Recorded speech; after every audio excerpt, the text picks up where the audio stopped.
Pilot fatigue rules అని కొత్త rules వచ్చాయి. ఈ రూల్స్ ప్రకారం పైలట్స్ కి FDTL అని ఉంటుంది. దీని పేరు flight duty time limit. And మీరు కానీ వాళ్ళ ఎయిర్పోర్ట్కి వెళ్తుంటే ఇండిగో ఫ్లైట్ టికెట్ కానీ మీరు తీసుకొని ఉంటే ఆ ఫ్లైట్ కానీ క్యాన్సిల్ అయి ఉంటుంది లేదా పుష్ అయి ఉంటే ఈ విషయాలు మీరు ఖచ్చితంగా తెలుసుకోవాలి. మీ రైట్స్ ఇవి. డెఫినెట్ గా వెళ్ళి అక్కడ గ్రౌండ్ స్టాఫ్ మీరు అడగండి ఇలాగా, బట్ పొలైట్లీ. ఈ వీడియో స్టార్ట్ చేయకముందు నేను మిమ్మల్ని అందరినీ ఒక క్వశ్చన్ అడుగుదాం అనుకుంటున్నాను. ఇండిగో ఫ్లైట్ లో మీరు ట్రావెల్ చేద్దాం అనుకోని లాస్ట్ 2-3 డేస్ లో డిసెంబర్ 2-3 ఈ టైంలో మీరు బుక్ చేసుకున్న తర్వాత మీలో ఎంతమందికి ఫ్లైట్ టికెట్ క్యాన్సిల్ అయింది? మీరు ముంబై నుంచి కానీ బెంగళూరు నుంచి కానీ హైదరాబాద్ నుంచి కానీ బుక్ చేసుకున్న తర్వాత మీకు చూచాయికి ఒక చిన్న ఎగ్జాంపుల్ చెప్తాను. ఒక లేడీ, ఆవిడకి రాత్రికి 10:30 ఎందుకో ఫ్లైట్ ఉంది హైదరాబాద్ నుంచి ఢిల్లీ అనుకుంటా. ఫ్లైట్ డిలే అయింది 11 o'clock అని చెప్పి మెసేజ్ వచ్చింది. సరే కొంచెం ఆరాంగా ఎయిర్పోర్ట్కి వెళ్ళింది ఆవిడ. 11 o'clock ఇంకొక మెసేజ్, లేదు 11 కాదు 1 o'clock అని. 1 o'clock ఇంకో మెసేజ్, 1 కాదు 3 కానీ 3కి ఇంకో మెసేజ్, 3 కాదు 6 గంటలకు కానీ ఫైనల్ కాదు 6 గంటలకు బయలుదేరింది. ఒక 8-8:30కి వెళ్ళింది. ఇలా ఒక వ్యక్తికి కాదు మల్టిపుల్ కేసుల్లో జరుగుతుంది. ఇండియన్ ఏవియేషన్ సెక్టర్ మొత్తం షేక్ అయ్యేలా ఏం జరిగింది కొత్తగా? Indigo Airlines, which has cancelled over 70 flights, including those from Bengaluru as well as Mumbai airports. ఇదేమైనా నేషనల్ సెక్యూరిటీ ఇష్యూనా లేదా వెదర్ ఇష్యూనా, టెక్నికల్ గ్లిచ్ లేదా క్రూ షార్టేజ్ అనే డౌట్ సగటు వ్యక్తి ఖచ్చితంగా వస్తుంది. ముఖ్యంగా ఫ్రస్ట్రేటెడ్ ఎయిర్పోర్ట్ లో కూర్చున్న తర్వాత. దీనికి 1 word ఆన్సర్ మీకు చెప్పాలంటే FDTL అని ఉంటుంది, flight duty time limit. Indian aviation అనేది ఒక ప్రైవేట్ ట్రావెల్ కైనా కూడా అవి కొన్ని నియమాలని నిబంధనల్ని ఫాలో అవ్వాలి. వాటిని DGCA అప్రూవ్ చేయాలి. గవర్నమెంటల్ బాడీ అనుకోండి, వాళ్ళు కొన్ని రూల్స్ పెడతారు. ఆ రూల్స్ కొత్తగా మారినాయి. ఫర్ ఎగ్జాంపుల్ ఒక పైలట్ ఎవరైనా ఉంటే ఆయన కొత్త రూల్స్ చెప్తాను, జాగ్రత్తగా వినండి మీరు. ఇవి కొత్త రూల్స్. రోజుకి 8 గంటలు మాత్రమే ఫ్లై చేయాలి. వారానికి 35 గంటలు దాటకూడదు. నెలకి 125 hours మ్యాక్స్. సంవత్సరానికి 1000 గంటల కన్నా 1 గంట కూడా ఎక్కువ ఉండకూడదు. ఇక్కడ బేసిక్ గా ఏమైందంటే ఎవరెవరైతే టైం లిమిట్స్ అని దాటేసి ఉన్నారో ఆ పైలట్స్ అన్నింటినీ ఇండిగో ఫ్లైట్ తీసుకోలేదు కదా, వాళ్ళందరూ అవైలబుల్ గా ఉన్నా కూడా పక్కకి వెళ్ళి నిలబడాలి. ఎవరైతే లిమిట్స్ లో ఉన్నారో వాళ్ళు మాత్రమే మనం పిలవగలుగుతాం. అలాంటి వాళ్ళు చాలా తక్కువ మంది ఉన్నారు. ఇంకా సింపుల్ గా ఒక సగటు వ్యక్తి మీకు ఆన్సర్ చెప్పాలంటే ఆ రోజు ఫ్లైట్ అక్కడే ఉంది, వెదర్ కండిషన్ బాగానే ఉంటుంది, కళ్ళెదురుగా క్రూ కనబడుతున్నారు కానీ నా ఫ్లైట్ ఎందుకు మొదలవట్లేదు అనే డౌట్ మీకు వచ్చి ఉంటుంది కదా. దానికి సమాధానం ఒకటే, ఆ పర్టికులర్ పైలట్ ఎవరైతే ఉన్నారో ఆయన టైం లిమిట్ ని దాటేసి ఉన్నారు. సో ఖచ్చితంగా ఈయన మాత్రం ఈ ఫ్లైట్ ని ఫ్లైట్ చేయలేరు కాబట్టి ఆయన పక్కన పెట్టి లాస్ట్ మినిట్ లో కొత్త పైలట్ కోసం వెతుకుతా ఉన్నారు. అది కొన్ని గంటల వరకు సాగుంటది. ఇలాంటివి చాలా జరుగుంటాయి. చాలా స్పెసిఫిక్ గా చెప్తాను, 200 ఫ్లైట్స్ క్యాన్సిల్ అయింది. 200 ఫ్లైట్స్. అందులో మీరు ఈ వీడియో చూసిన వాళ్ళు ఎవరో ఒకరైతే ఖచ్చితంగా ఉండే ఉంటారు, మీ ఫ్లైట్ క్యాన్సిల్ అయిన లేదా డిలే అయిన వాళ్ళు. బెంగళూరులోనే 73 ఫ్లైట్ క్యాన్సిల్ అయినాయి. ఇది 4 గంటల క్రితం మాట. ఇది నేను వీడియో షూట్ చేస్తున్న టైంకి. ఢిల్లీలో 33, హైదరాబాద్ లో 63. ఏముంది ఫ్లైట్ నుంచి మనకు మెసేజ్ వస్తుంటే మీరు జాగ్రత్తగా చెక్ ఇన్ అయ్యి ముందు రండి అని చెప్పి. కాకపోతే అక్కడికి వెళ్ళిన తర్వాత ఇట్స్ ఆల్ అ మెస్. దీనికి ఎవరు కారణం? మనం ఇక్కడ ఫైనల్ గా సఫర్ అవుతున్నాం. సో ఎవరిని మనం అనాలి? రూల్స్ పెట్టిన DGCAనా, లిమిట్స్ వచ్చిన FDTL పేజీనా, దాన్ని కరెక్ట్ గా ఫాలో అవ్వని ఎయిర్లైన్సా? ఎందుకని ఎక్కువ మంది పైలట్స్ వాళ్ళు హైర్ చేసుకోవట్లేదు? ఇక్కడ ఎక్కువ మంది లేకపోవడం వల్ల ప్రాబ్లం వచ్చింది. తక్కువ మంది ఉంటే ఆ ఉన్న తక్కువ మందే ఎక్కువ గంటలు వెళ్ళి ఫ్లై చేయాలి. అండ్ లిమిట్స్ కూడా టైం డ్యూరేషన్ మాత్రమే కాదు, అర్ధరాత్రి 12 నుంచి పొద్దున్న తెల్లవారుజామున 6 లోపల 2 ల్యాండింగ్స్ మాత్రమే చేయాలి అని ఒక లిమిట్ వచ్చింది కొత్తది. సో అలా 2 ల్యాండింగ్స్ మాత్రమే చేయాలంటే 2 ఫ్లైట్స్ తీసుకోవాలి. అలా కాకుండా 3వ ఫ్లైట్కి వెళ్తే ఆ పైలట్ ని పక్కకు పెట్టాలి. సో ఇంకొక పైలట్ ని కానీ వాళ్ళు హైర్ చేసుకొని ఉంటే లేదా మ్యాన్ పవర్ ఎక్కువగా ఉండున్నా ఇవాళ ఇబ్బంది వచ్చేది కాదని చెప్పి చాలా మంది ఎక్స్పర్ట్స్ చెప్తున్నారు. ఎందుకంటే ఇండిగోకి ముఖ్యంగా మన ఇండియన్ ఏవియేషన్ సెక్టర్ లో 65% షేర్ ఉంది. సో ఆల్మోస్ట్ ఒక షార్క్ షేర్ అది. అండ్ నిజం చెప్తున్నాను కదా, చాలా మంది ఇప్పటికి కూడా ఇవాళ కూడా ఇండిగో నమ్ముతారు. డొమెస్టిక్ ఫ్లైంగ్ అంటే ఇండిగో సేఫ్ గా మమ్మల్ని దింపుతుందని చెప్పి లోపల ఎక్కడో నమ్మకం ఉంటుంది. సో ఇండిగో నేను తప్పట్టట్లేదు, కానీ ఈ అసంతృప్తి అయితే వీళ్ళు ఎందుకు ఇంతమందిని హైర్ చేయలేదని ఒక ఇదైతే ఉంది ఖచ్చితంగా. ప్యారల్ గా మన కాయిన్ 2 సైడ్లు కూడా మాట్లాడుకోవాలి కదా. ఇప్పుడు ఓకే, ఎయిర్లైన్స్ కానీ ఇప్పుడు ఎక్కువ మంది మనం తీసుకోవాలి కదా అని చెప్పి చాలా మంది పైలట్స్ని తీసుకొని అందులో కొంతమంది పైలట్స్ అండర్ క్వాలిఫైడ్ అయి ఉండి వాళ్ళ వల్ల ఏమైనా ఒక ప్రమాదం ఏమైనా జరిగితే అలా జరగకూడదని చెప్పి నేను చాలా దేవుడిని మనస్ఫూర్తిగా కోరుకుంటాను. కానీ ఒకవేళ జరిగితే ఆ రోజు ఎవరిని మనం అకౌంటబుల్గా నిలబెడతాం? ఇంత సడన్గా ఇలాంటి డెసిషన్స్ తీసుకోకూడదని కూడా ఒక వర్గం మాట్లాడుతుంది. సిమిలర్లీ ఇక్కడ 3వ పాయింట్ కూడా ఉంది, మోనోపోలీ గురించి. ఏ సంస్థలోనూ monopoly should not be the norm. For example ఇక్కడ ఇండియన్ ఏవియేషన్ సెక్టర్లో ఇండిగో ఒక చాలా పెద్ద షేర్ ఉంది కదా, చాలా పెద్ద చంక్ ఉంది. ఇప్పుడు ఇలా అయిపోవడం వల్ల ఇన్ని ఫ్లైట్స్ ఓన్లీ ఒకటే కంపెనీకి ఉండడం వల్ల వాళ్ళు ఏమైనా తప్పు చేసినా కూడా దాన్ని సరిదిద్దుకోవడానికి అంత త్వరగా మేము ఎందుకు కరెక్ట్ చేసుకోవాలనుకుంటారు ఏ కంపెనీ అయినా. ఇది ఇండిగో అని చెప్పి నేను చెప్పట్లేదు, బట్ ఇన్ జనరల్ ఆ యాటిట్యూడ్ ఉంటుంది కాంపిటీషన్ లేకపోతే ఇన్ ద మార్కెట్. సో మోనోపోలీని మనం బీట్ చేయాలంటే అలాంటి స్ట్రాంగర్ కంపెనీస్ ఇంకా రావాలి, ఇంకా బెటర్ సర్వీస్ ప్రొవైడ్ చేయాలి. ఎందుకంటే అల్టిమేట్లీ కస్టమర్ ఇస్ గాడ్. మనం ఉంటేనే ఆ ఎయిర్లైన్స్ ఉంటాయి. మనం ఎక్కితేనే ఒక్కసారి మీరు ఫ్లైట్ ఎక్కినా కూడా your consumer of civil aviation flights. అందుకని మనం ఏ ఇష్యూ అయినా 360 degrees లో చూడాలి. ఈ క్వశ్చన్ కి మీకు ఆన్సర్ దొరికిందని చెప్పి నేను అనుకుంటున్నాను. And of course consumer point of వ్యూలో మీరు ఏం తెలుసుకోవాలి, మీరు ఇండిగోని ఎలాంటి క్వశ్చన్స్ అడగాలి, మీ రైట్స్ ఏంటో ఇవాళ వీడియోలో మీకు ఎక్స్ప్లెయిన్ చేసే ప్రయత్నం చేస్తా. బట్ దాంతో పాటు ఇవాళ వీడియోలో కూడా రోజులాగే ఈ జియో పొలిటిక్స్ టాపిక్స్ మొత్తాన్ని రౌండప్ వేసేస్తాం. ఆఫ్ కోర్స్ మన నేషన్ ఫస్ట్ పర్స్పెక్టివ్ లో. అండ్ ఈ వీడియోస్ మీరు మిస్ అవ్వకుండా ఆన్ ఎ డైలీ బేసిస్ నా వీడియోస్ మీరు చూడాలి అనుకుంటే కింద కనబడే సబ్స్క్రైబ్ బటన్ నొక్కి పెట్టేసుకోండి. మీరు కాలేజ్ నుంచి ఆఫీస్ నుంచి వెనక్కి వచ్చిన తర్వాత జస్ట్ ఒక 10-15 నిమిషాలు నా వీడియో చూస్తే చాలు అని మీరు అనుకుంటున్నారు కదా, అది చాలు. ఆ టైం నాకు కేటాయించండి, కింద సబ్స్క్రైబ్ నొక్కండి, అంతే. కొట్టేశారుగా, డన్. ఇవాళ DGCA ఇండిగో నుంచి 3 రెస్పాన్స్ అడిగింది, మీరు సమాధానం చెప్పాలి దీనికి అని. క్వశ్చన్ నెంబర్ 1, అసలు ఈ పరిస్థితి ఎందుకు ఏర్పడింది, మీరు ఎందుకు రెడీగా లేరు? క్వశ్చన్ నెంబర్ 2, ఇది మళ్ళీ రిపీట్ అవ్వకుండా మీరు ఎటువంటి జాగ్రత్తలు తీసుకుంటున్నారు? క్వశ్చన్ నెంబర్ 3, ఒక detailed operational recovery plan. And of course ఈ డీజీసీఏతో పాటు మనం కూడా we need to be aware. ఇలాంటి టైమ్స్లో ఏ ఫ్లైట్ అయినా మనకి 2 ఆప్షన్స్ ఇవ్వాలి. ఆప్షన్ నెంబర్ 1, ఇది ప్రతి కస్టమర్కి నేను చెప్తున్నా, మీరు జాగ్రత్తగా వినండి. ఇలా క్యాన్సిల్ అయిపోయినప్పుడు మీరు ఎయిర్పోర్ట్లోనే పడి ఉండండి, మీకు మాకు సంబంధం లేవని చెప్పి ఎయిర్లైన్స్ అనలేవు. ఒకవేళ అది ఓవర్ నైట్ ఫ్లైట్ అయితే వాళ్ళు రిటర్న్లో మీకు ఇవ్వాలి, ఫ్లైట్ నెక్స్ట్ డేకి పుష్ అయిందని చెప్పి మీరు అది డిమాండ్ చేయండి. ఈ లోపల మీరు వెళ్ళి ఎక్కడైనా ఏదైనా హోటల్లో స్టే చేసినా, ఏదైనా భోజనం చేసినా రిసీప్ట్స్ కలెక్ట్ చేసి పెట్టుకోండి. అది కానీ రేపు పొద్దున్న ఇదే కంపెనీకి ఇస్తే అది రిఫండ్ చేసుకోవచ్చు. ఇదే కాకుండా ఫ్లైట్ మీద ఒక ఆబ్లిగేటరీ రెస్పాన్సిబిలిటీ ఉంటుంది. ఇది ఓవర్ నైట్ డిలేకి మాత్రం కాదు, ఏ డిలేకైనా ఒకటి వాళ్ళు మీ కంప్లీట్ ఫ్లైట్ టికెట్ని రిఫండ్ చేయాలి, లేదా నెక్స్ట్ ఫ్లైట్కి అదే టికెట్ని వాళ్ళు పెట్టేసి మీకు ఇవ్వాలి. ఇప్పుడు ఈ రెండిట్లో ఏ చాయిస్ మీకు కావాలో కూడా మీరే సెలెక్ట్ చేసుకోండి. ఇవన్నీ నేను మీకు ఎందుకు చెప్తున్నానంటే యాజ్ కస్టమర్స్ మనకు తెలియాలి, మన సివిల్ రైట్స్ ఏంటో మనం అడగాలి, మనకు తెలియాలి. బ్రూట్ ఫోర్స్ ఉపయోగించకండి, ఇది ఎప్పుడు కరెక్ట్ కాదు. ఒక సివిక్ సొసైటీలో, డెమోక్రసీలో అవతల వ్యక్తి కాలర్ని పట్టుకొని మాట్లాడడం చాలా ఈజీ, కానీ అది మంచిది కాదు. అది ఒక రెస్పాన్సిబుల్ సిటిజన్ చేయాల్సిన పని కాదు. మన గొంతు చించుకొని అరవడం కరెక్ట్ కాదు. బట్ పాయింట్స్ని స్టర్న్గా, కరెక్ట్గా, వాల్యూమ్ లోగా ఉన్న అడగండి. మీరు కానీ ఎయిర్పోర్ట్లో ఉండి స్టక్ అయి ఉంటే,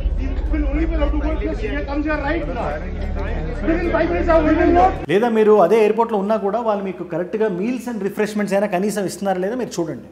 ఎనీవేస్, మీతో పాటు పెద్దవాళ్ళు ఎవరైనా వచ్చినా కూడా, కొంచెం సీనియర్ సిటిజన్స్ ఎవరైనా మీతో ఉన్నా కూడా, గ్రౌండ్ స్టాఫ్ ఎవరైనా వీడియో చూస్తున్నా చెప్తున్నా నేను, మీ ఇంట్లో పెద్దవాళ్ళు వాళ్ళు చూసుకోండి అంతే, అంతకుమించి చెప్పడానికి నాకేం లేదు. ఇది ఒక రిక్వెస్ట్ అనుకోండి. అండ్ ఆల్సో ఇది మీ తప్పు కాదని చెప్పి నాకు తెలుసు, ఎక్కడో పైన ఇష్యూ జరిగింది, అది డీజీసీఏకి కంపెనీకి మధ్యలో ఉంది, మధ్యలో మీరు ఇరుక్కున్నారు ఎవరైతే కింద స్టాఫ్ లో పనిచేస్తున్నారు. కానీ ఇలాంటి టైంలో కస్టమర్స్ మీద మీ కోపాన్ని చూపించడం కరెక్ట్ కాదు. ఇది ఒకటే నేను చెప్దాం అనుకున్నా. అండ్ మూవింగ్ ఆన్, క్విక్ గా 3 ఇష్యూస్ గురించి మీతో మాట్లాడదాం అనుకుంటున్నా. ప్యారల్ గా జరుగుతుంది మన భారతదేశంలో అపార్ట్ ఫ్రమ్ దిస్ ఫ్లైట్. ఒకటి, మన కరెన్సీ, మన రూపాయి ఏదైతే ఉందో ఆల్ టైమ్ లో హిట్ అయింది. నిజం చెప్తున్నాను కదా, 5 నెలల క్రితం 85.4 ఎంతో ఉండేది. 5 months లో ఎంత స్టీప్ డిక్లేర్ అంటే 10% పడి 90 రూపాయలు టచ్ అయ్యింది. 90.15 అనుకుంటే నేను ఈ వీడియో షూట్ చేస్తున్న టైంకి. అండ్ జనరల్ గా దీని గురించి నిర్మలా సీతారామన్ గారిని కూడా ఒక ఐ థింక్ కొన్ని నెలల క్రితం అనుకుంటా 87 టచ్ చేసినప్పుడు, 85 టచ్ చేసినప్పుడు అడిగారు. It's not rupee getting weakening. I know it is only against the dollar that the rupee is highly volatile.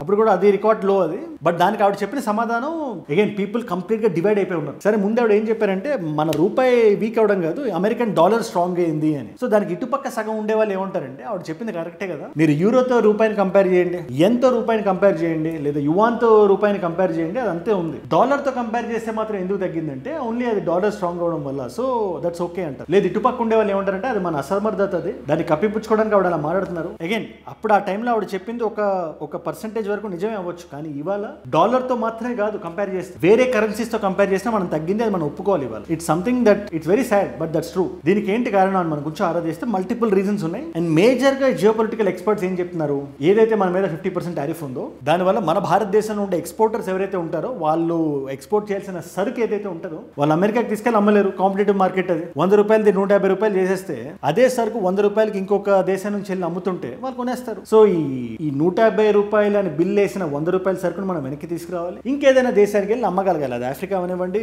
Japan, EU, UK, Canada, ఏ దేశమైనా అవనివ్వండి. మనం ఆ దేశాలకు వెళ్ళి అమ్ముతున్నప్పుడు ఇది మనకు ఒక చిన్న మనం ప్లాన్ చేయని బెనిఫిట్ అనుకుందాం. ఏంటది? ఫర్ ఎగ్జాంపుల్ మన రూపాయి వాల్యూ తక్కువ ఉంది అనుకుందాం. రూపాయి వాల్యూ పడిపోతే దేశంలో ఓన్లీ బెనిఫిట్ అయ్యేది ఎక్స్పోర్టర్స్ మాత్రమే. ఆ వీక్ కరెన్సీతో వాళ్ళు వెళ్ళి ఈజీగా అమ్ముకోవచ్చు వాళ్ళ సరుకుని. అందువల్ల మన RBI కూడా ఓకే, ఈ ప్రస్తుతానికి చాలా సరుకు, ఎక్స్ట్రా సరుకు ఉంది కదా, ప్రస్తుతానికి మనం స్ట్రెంథనింగ్ ఆఫ్ రూపీ మీద కాకుండా ఈ సరుకుని మనం లేదా ఎక్స్పోర్టర్స్ బెనిఫిట్ ఇచ్చేలా మనం రూపాయి డౌన్ గ్రేడ్ అయినా మనం దాన్ని పెద్దగా పట్టించుకోవద్దు అని అనుకోవడం ఒక ఆర్గ్యుమెంట్. అది ఎంతవరకు నిజం మనకు సమయం సమాధానం చెప్తుంది. సరే, అది ఏదైనా అవనివ్వండి, మనం 8.2% పెరిగాం కదా, మన GDP గ్రోత్ రేట్ బాగుంది కదా అనుకుంటే, ఒకవేళ కానీ మన రూపీ కానీ ఇంకా స్ట్రాంగ్ గా ఉంటుంటే ఈ పర్టికులర్ డిబాకిల్లోకి మనకి రాకుండా ఉంటే ఇది మనం కావాలని మనం అనుకొని వచ్చింది కాదు, అది మనం నెట్టేయబడ్డాం మనం ఇందులోకి. ఈ జియో పొలిటికల్ గేమ్ లో అది US అవనివ్వండి, పాకిస్తాన్ అవనివ్వండి, టర్కీ అవనివ్వండి, అజర్బైజాన్, ఏ దేశమైనా అవనివ్వండి, ఇవాళ ఈ సిచ్యువేషన్ ఉంది. ఇన్ఫాక్ట్ కరెన్సీని వీక్ చేసుకుని గేమ్ ఆడడంలో చైనా చాలా పెద్ద దిట్ట. ఇవాళ చైనాకుండే జీడిపికి చైనా చేస్తున్న ఈ ఎంటైర్ ట్రేడ్ ఇకోసిస్టమ్ ఏదైతే బిల్డ్ చేసిందో దానికి చైనీస్ కరెన్సీ అంత వీక్ గా ఉండాల్సిన పని లేదు, కానీ వాళ్ళు వీక్ గా పెడతారు జస్ట్ బికాస్ ఇంకా ప్రపంచం అంతా వాళ్ళు అమ్ముకోవచ్చు వాళ్ళ సరుకు. కానీ మనం ఇవాళ కంప్లీట్ మ్యానుఫ్యాక్చరింగ్ ఎక్స్పోర్ట్ డిపెండెంట్ దేశం కాదు కదా, అందుకని మనం జాగ్రత్తగా ఉండాలి. ఇది తప్పని చెప్పి మనం ఫిక్స్ అవ్వాలి, దీని నుంచి మనం బయటికి రావడానికి చూడాలి. ట్రేడ్ డీల్ సంతకం ఈసారి జరుగుతుందా లేదా, ముఖ్యంగా DJTకి ట్రంప్కి మధ్యలో ఇది మనం చూడాలి, చాలా ఇంపార్టెంట్. ముఖ్యంగా ప్యారల్ గా DJT గారు G2 కంట్రీస్ అంటారు, చైనా అంటారు, చైనా మేరే దోస్త్ అంటారు. ఆయన చూడాలి ప్రస్తుతానికి ఆయన భారతదేశం మీద ఎలాంటి టర్న్ తీసుకుంటారో. ఎందుకంటే ప్రస్తుతానికి I don't see something extremely positive happening. ఎందుకంటే మనకి ఇవాళ ఇంకొన్ని గంటల్లో Vladimir Putin, I think he has already come. నేను ఈ వీడియో షూట్ చేసిన టైంకి వచ్చేసి ఉంటారు ఆయన. One cannot talk to India the way they used to talk to it 77 years ago India is a great power. Multiple layers లో discussion నడుస్తుంది. రిలోస్ అని చెప్పి లాజిస్టిక్స్ ఎక్స్చేంజ్ అగ్రిమెంట్ ఒకటి సైన్ చేయాలి. అది కాకుండా S-500 డిఫెన్స్ సిస్టమ్ ఉంది కదా, అది S-400 కన్నా significantly better, significantly expensive. And S-400 capabilities మనం ఆల్రెడీ చూసాం. నేను వీడియోలో దాని గురించి మాట్లాడాను నేను క్లియర్ గా. బట్ చూచాయిగా సింపుల్ గా చెప్పాలంటే upgraded version with much more capabilities. దాని గురించి కూడా ఒక డిస్కషన్, ఒక మంచి డీల్ ఒకటి నడుస్తుందా, because Russia wants to offer a good price to India అని చెప్పి వార్తలు వినబడుతున్నాయి. ముఖ్యంగా పుతిన్ గారు మాట ఒకటి ఉంటుంది, 2030 కల్లా $100 బిలియన్ బయలాటరల్ ట్రేడ్ ఉండాలి భారతదేశానికి రష్యాకి. సో చూడాలి మరి ఆయన దీని మీద ఎటువంటి డెసిషన్ తీసుకుంటారో. బట్ S-500 ఇలాంటి టైంలో మన దగ్గర ఉండడం it's a very good thing అని చెప్పి చాలా మంది జియో పొలిటికల్ ఎక్స్పర్ట్స్ భావన. ప్రస్తుతానికి అది ఇంకా చాలా లిమిటెడ్ ప్రొడక్షన్ లో ఉంది ఎట్ ద మూమెంట్. అండ్ ఇంకా అది బ్యాటిల్ టెస్టెడ్ కాదు, ఐ అగ్రీ. బట్ స్టిల్ ఈ 2 days పుతిన్ గారు మోదీ గారు ఏం ఆడుకుంటారో, భారతదేశానికి రష్యాకి మధ్యలో ఎలాంటి డిస్కషన్ నడుస్తుందో వీ నీడ్ టు సీ. ఖచ్చితంగా I think tomorrow that video will come. నేను చాలా క్లోజ్ గా అబ్జర్వ్ చేస్తాను. అండ్ బై ద వే మూడో పాయింట్ నేను చూసింది ప్యారల్ గా ఇది కూడా నడుస్తుంది. DRDO హ్యాస్ సక్సెస్ఫుల్లీ ఒక హై స్పీడ్ రాకెట్ టెస్ట్ చేసింది ఫైటర్ ఎస్కేప్ సిస్టమ్ సంబంధించి. ఇన్ఫాక్ట్ ప్రపంచంలోనే అతి తక్కువ దేశాలు చేసిన టెస్ట్ ఇది. రష్యా అమెరికా చేసే. అండ్ ఇదేంటిది, ఏ టెస్ట్ ఇది అంటే మార్టిన్ బేకర్ అని ఒక కంపెనీ ఉంటుంది. ఈ క్యూట్ కంపెనీ పేరు మనం మొన్నే మాడుకున్నాం. ఇది ఏంటిది అంటే పాకిస్తాన్ ఎక్స్పోజ్ చేసిన కంపెనీ ఇది. ఇలా చెప్తేనే మీకు అర్థమవుతుంది ఇది ఎందుకంటే. ఈ పాకిస్తాన్ సంబంధించి ఎటువంటి ఫైటర్ జెట్ కింద పడిపోయినా కూడా, ఏవైనా అయినా కూడా బయట ప్రపంచానికి తెలియకుండా ఎలా మేనేజ్ చేద్దాం అనేది చూస్తుంటుంది పాకిస్తాన్. ఈ మార్టిన్ బేకర్ కంపెనీ అంటే ఇదే ఫైటర్ జెట్స్ లో వాళ్ళు పైలట్ ఎజెక్టర్ సీట్లు పెట్టే కంపెనీ ఇది. ఆ టెక్నాలజీని పెట్టే కంపెనీ అనుకుంది. సింపుల్ గా అందరికీ అర్థమయ్యేలా చెప్తున్నా. ఏదైనా ఒక విపత్కర సమయం వచ్చినా, ఆ ఫైటర్ జెట్ ల్యాండ్ అయిపోతున్నా, దానికి ఏదైనా అగ్గి అంటుకున్నా, even it shot down, button ఇలా కూడా ఫైటర్ పైలట్ ఇలా ఎజెక్ట్ అయిపోతాడు, బయటకు వచ్చేస్తాడు. అండ్ ఈ మార్టిన్ బేకర్ ఇలాంటి టెక్నాలజీ ఇచ్చిన ప్రతి దేశంలో, మన తేజస్ లో కూడా ఉంది, MK-16 అనుకుంటే దాని పేరు, MK వాటెవర్ 16 ఏదో ఉంటుంది దాని ఎగ్జాక్ట్ సిరీస్ లో 16, 17, 18 అలా ఉంటాయి కదా, అందులో 16 మంది మన దగ్గర ఉండే టెక్నాలజీ. సో మనం బయటకు వచ్చినా కూడా వాళ్ళకి వెళ్ళిపోతుంది. అండ్ తద్వారా మన జెట్ కింద పడింది అనే విషయం వాళ్ళకి ఇండైరెక్ట్ గా తెలుస్తుంది. అండ్ అది వచ్చిన ప్రతిసారి వాళ్ళు ట్విట్టర్ లో ట్వీట్ వేస్తారు, so and so life saved అని చెప్పి. అలాగే పాకిస్తాన్ గురించి చేశారు, అది దాద్దాం అనుకుంటే చాలా క్యూట్ గా. అండ్ ఆపరేషన్ సింధూర్ టైంలో కూడా పాకిస్తాన్ ఇది చెప్పినట్టున్నాడు, మేము మీ దగ్గర కొనాలంటే మీరు మరి చెప్పకూడదు, మా ఫైటర్ జెట్ పడిందని మీరు అసలు బయటికి చెప్పకూడదు, అప్పుడే కొంటాం మేము అని చెప్పినట్టున్నారు. అందుకే ఆపరేషన్ సింధూర్ టైంలో మీరు కరెక్ట్ గా గమనిస్తే ఆ నంబర్స్ పెరుగుతుంది, ఆ అంకెలు పెరుగుతున్నాయి ఈ మార్టిన్ బేకర్ ట్విట్టర్ పేజ్ లో. కానీ అది పాకిస్తాన్ దా కాదా అని చెప్పి వాళ్ళు చెప్పట్లేదు, మనకి తెలుసు సమాధానం. ఎందుకంటే వేరే ఏ దేశంలో లేదు, భారతదేశంలో కాదు, ఇంకే దేశం మరి. దట్ వంకాయ నేను ఎనీవేస్ ఇప్పుడు టెస్ట్ చేసిన మార్టిన్ బేకర్ కంపెనీ సీట్ అది ఎలా వెళ్తుందని కాదు, మీరు కరెక్ట్ గా అబ్జర్వ్ చేస్తే ఆ సీట్ బయటకు రావడం ఒక టెక్నాలజీ అయితే, ఫ్లైట్ లో ఒక ఎజెక్షన్ సిస్టమ్ ఉంటుంది, కరెక్ట్ గా బయటకు వచ్చేలా చూడడం. ఆ టెక్నాలజీని రియల్ టైమ్ లో, రియల్ స్పీడ్ లో, ఒక రాకెట్ ఏ స్పీడ్లో వెళ్తుందో, what ever fighter jet real టైంలో ఉన్నప్పుడు ఏ స్పీడ్లో వెళ్తుందో అదే స్పీడ్లో చెక్ చేసి చూపించింది ప్రపంచానికి. Aeronautical development agency and HAL ఈ రెండు కలిపి చేశారు ఈ టెస్ట్. ఇదేదో స్టాటిక్ టెస్ట్ కాదు, అంటే కూర్చోబెట్టే సిమ్యులేటర్లో లేదా నెట్ టెస్ట్ లేదా నెట్ జీరో టెస్ట్ అంటారు దీన్ని. అలాంటి 00 టెస్ట్ నెట్ జీరో టెస్ట్ కాదు, ఇది real time test. And I'm very proud of it. మీరు ఒకసారి గూగుల్ చేయండి వీడియో అయిపోయిన తర్వాత, the HAL test DRDO conducted అని కొట్టండి, మీరు జస్ట్ ర్యాండమ్ గా కీవర్డ్స్ ఇవ్వండి, అది it give you those news article. Plus ఇవాళ మనం మేజర్ గా ఇండిగో ఫ్లైట్ గురించి మాట్లాడాం కాబట్టి ఇండిగో సంబంధించి ఒక MCQ క్వశ్చన్ అడుగుతా. ఇండిగోకి సంబంధించి first ever flight, commercial fly చేసిన సంవత్సరం ఏది? Option A 2004, option B 2005, option C 2006, option D 2007. మీకు సమాధానం తెలిసే కింద రండి, తెలుసుకుందాం అనుకుంటే ఇన్స్టాగ్రామ్ వచ్చేసేయండి. అక్కడ అజయ్ ఫ్రమ్ ఏజుడ్ అని ఉంటుంది, అజయ్ ఫ్రమ్ అని రాస్తే చాలు మీకు వచ్చేస్తే it's verified profile, tick mark ఉంటుంది, 1+ మిలియన్ ఫాలోవర్స్ ఉంటారు. మీరు ఠక్ అని వచ్చేసి అక్కడ ఇలాంటి వీడియోస్, ముఖ్యంగా మీలో చాలా మంది ప్యాసింజర్స్ ఎయిర్పోర్ట్ లో కూర్చొని రాశారన్న, దీని గురించి మాట్లాడండి ఇవాళ, తెలియాలి జనాలకి ఇక్కడ ఇవాళ భారతదేశంలో ఏం నడుస్తుందో, ముఖ్యంగా ఈ కమర్షియల్ ఎయిర్పోర్ట్స్ లో. You get this idea. And మన ఛానల్లో every days videos are dictated by you only. నేను అలాగే పెట్టుకుంటా, ఇది మీరు నడిపిస్తున్న ఛానల్. So to be a part of this tight knit community and రోజు ఆ నాలెడ్జ్ పిల్ ఇన్స్టాగ్రామ్ లో కూడా రావాలంటే ఫాలో అయి పెట్టుకోండి. అండ్ ఏజుడ్ గ్లోబల్, మీ నాన్ తెలుగు ఫ్రెండ్స్ కి నాకంటే వీడియోస్ మీరు ఇంగ్లీష్ లో షేర్ చేయాలంటే that's a great channel. And ఏజుడ్ అన్ఫిల్టర్డ్ అని కూడా ఉంది, మీరు డెఫినెట్ గా చూడండి. అండ్ మీరు ఇక్కడ దాకా నా వీడియోలో వచ్చారంటే నా వీడియోస్ మిమ్మల్ని ఆకట్టుకుంటున్నాయి, ఒక వాల్యూ పొందుతున్నారు. Thank you so much for that. మీరు ఇస్తున్న ఈ వాచ్ టైం, రిటెన్షన్ ఏదైతే ఉందో, ప్రాణం పెట్టి నన్ను రోజు పనిచేయడానికి, నిర్భయంగా నిర్మోహమాటంగా మాట్లాడడానికి, మన దేశంలో ఏం జరుగుతున్నా దేశాన్ని ప్రశ్నించడానికైనా, దేశం గురించి మీకు చెప్పడానికైనా, ఎటువంటి కొత్త అప్డేట్ అయినా మీరు మీ కాలేజ్ ఆఫీస్ అయిపోయిన తర్వాత ఒక 10 నిమిషాలు నాకు కేటాయించి వింటున్నారు కదా, అచ్చాను. I don't need anything else, just అది మీకు రోజు మీ ఫీడ్లోకి వచ్చేయాలి. ఎందుకంటే మన రెస్పాన్సిబిలిటీస్ మనకుంటే, మన కుటుంబాలు మనకుంటే, మన ఆనందాలు మనకుంటే, మన లైఫ్ మనకు ఉంటుంది. దాంతోపాటు జస్ట్ ఈ సబ్స్క్రైబ్ ఒకటి పెట్టుకుంటే నా వీడియో కూడా ఒకటి వచ్చేస్తుంది మీ మొబైల్లోకి, ఆ నాలెడ్జ్ పిల్ల. సబ్స్క్రైబ్ చేశారుగా, డన్. మీకోసం 2 కాంప్లిమెంటరీ వీడియోస్ పెడుతున్నా.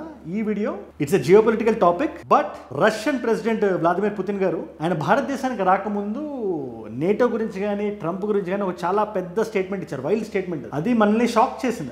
అది ఒక బ్యాడ్ పిఆర్ ఫర్ ఇండియా అని చెప్పి చాలా మంది అంటున్నారు. ఇది ఏంటి అంటే ఆ వీడియో ఇక్కడ ఉంది. లేదు ఇంకా ప్రాపర్ ఇండియన్ అండ్ యుఎస్ మధ్యలో ఉండే జియోపొలిటికల్ టెన్షన్ గురించి మాట్లాడాలంటే ఆ జియోపొలిటికల్ వీడియో ఇక్కడ. మీకు ఏ వీడియో ఇంట్రెస్ట్ ఉంటే ఆ వీడియోని చూడండి. నేను మళ్ళీ మిమ్మల్ని రేపు కలుస్తాను. మనందరం కలిసి పెరగాలి, కలిసి ఎదగాలి. Let us all grow together, let us all rise together, rise above ignorance, rise above arrogance, rise above hate. ఏ చూడండి మనం. జై హింద్, జై భారత్, జై ఆంజనేయ, ఓం నమః శివాయ.